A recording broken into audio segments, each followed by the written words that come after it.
Театр сәнгать үшін бүгін шоқтай котлаулы чор. Технологиялар үскен заманда тамашачыны шоққа тұру шоқтай ауыр. Драматургия да тыңғы бермей. Шуңа қарамастан, Шаллы Татар дәүләт драма театры үз кыйбласын саклап калу юлында. Яңа спектакльләр, яңа эзләнүләр нәтиҗәсе. Шундыйларның берсе Кияү абый дип атала. Кирәкмәгән җиргә тыгылып йөрмә. Кияүнең шум адамнарын алып кирегәйдә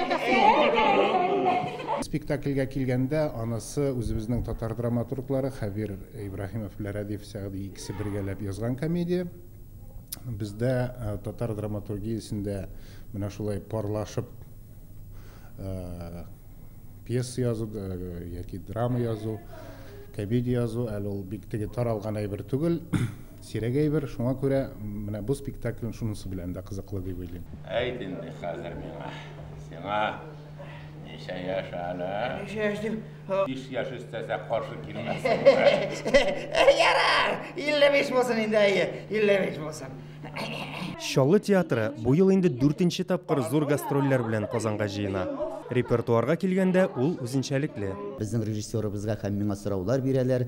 Ни өчен сез бу юлы Казанга бары тик комедия жанрындагы әсәрләр алып барасыз дип. Менә минем җавап биреп, шуны әйтәсем килә. Шаллы Татар дәүләт драма театры драматург Хәбир Ибраһимов белән Кәрим Тинчурин исемендәге комедия һәм драма театрының сәхнәсендә дигән репертуар белән без барабыз. Инде әйткәнемчә, 11 февраль аенда без Хәбир Ибраһимовның 2 хатынлы таксист дигән комедиясын уйныйбыз, 19 сәгатьтә башлана.